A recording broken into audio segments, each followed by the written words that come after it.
បាទជំរាបសួរបងប្អូនហ្នឹងហើយឥឡូវខ្ញុំជិះ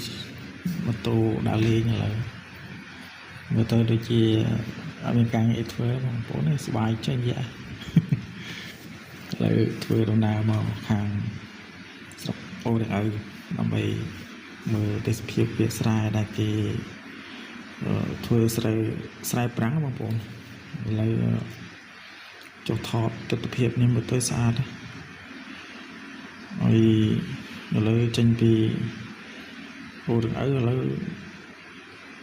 ជិះមកតាមវាលស្រែហ្នឹងឃើញវាលស្រែអូខៀវសង្ងាត់ហើយមានស្រូវទុំស្រូវខ្លះក៏ទុំស្រូវខ្លះក៏នៅខៀវមើលទៅតំណបងប្អូនឥឡូវពងជិះម៉ូតូពេលថតពេលជិះម៉ូតូអញ្ចឹងដូចអត់សូវច្បាស់ល្អវាយើងកាន់កាមេរ៉ាវាអត់នឹងហើយឥឡូវជិះចិត្តទៅដល់នេះហើយទៅដល់ខាងភូមិក្បាលទឹកបងហើយមើលទៅកាមេរ៉ាដូចជាវិលចុះវិលឡើងតាមចកូនម៉ូតូបងប្អូនឃើញតែវាលស្រែបងប្អូនអត់មានអីថតតែពីវាលស្រែធ្វើដំណើរទៅទៀតទៅដល់ភូមិគេបងប្អូនចិត្តផុតពីវាលស្រែទៅដល់ភូមិគេត្មងផ្លូវនឹងស្ងាត់ដែរហ្នឹងអត់សូវមានអ្នកជិះមកកាត់គេមកទៅវាលស្រែគេមកមើលស្រូវគេម្ដងខាងហ្នឹងគេធ្វើស្រូវប្រាំងហើយគេច្រូតរហូតស្រែនៅខាងហ្នឹងនេះហើយមកដល់វាលស្រែ100ហើយទស្សនភាពវាលស្រែ100ជាស្អាតដែរណាហើយគេធ្វើស្រូវប្រាំងដែរនៅខាងហ្នឹងហើយផ្លូវគេចាក់សិតបេតុងខាងឃុំជប់បងប្អូនឥឡូវធ្វើដំណើរចិត្តតាមផ្លូវបេតុងរហូតចេះតែថតទេសភាពទៅវាឃើញស្អាតដែរឃើញទេសភាពវាលស្រែដូចជាខៀវស្ងាត់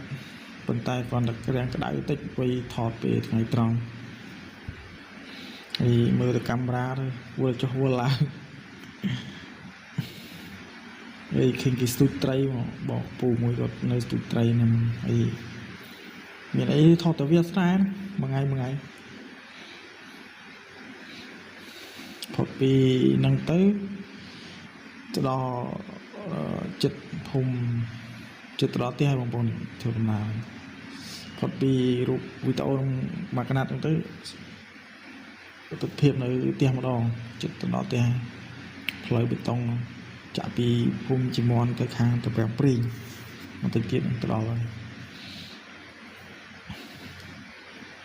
ហ្នឹងហើយចិត្តទៅដល់ហ្នឹងចិត្តទៅដល់វីដេអូហ្នឹង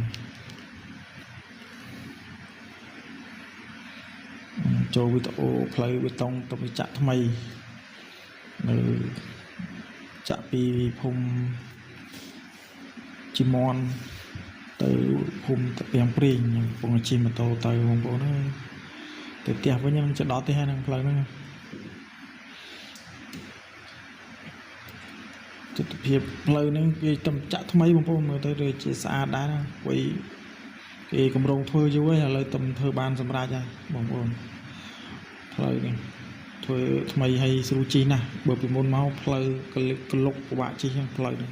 ផ្លូវគ្រោះក្រហមហើយឥឡូវគេចាក់សិតបេតុងឥឡូវខ្ញុំជិះចិត្តទៅដល់ផ្ទះហើយចិត្តចប់ហើយបងប្អូនអើយអត់មានអីបង្ហាញទៀតទេព្រោះវីដេអូចិត្តអស់ទៅប៉ុណ្ណឹងដែរនឹងអរគុណបងប្អូនដែលបានចូលទស្សនាវីដេអូរបស់ខ្ញុំបាទសូមអរគុណច្រើន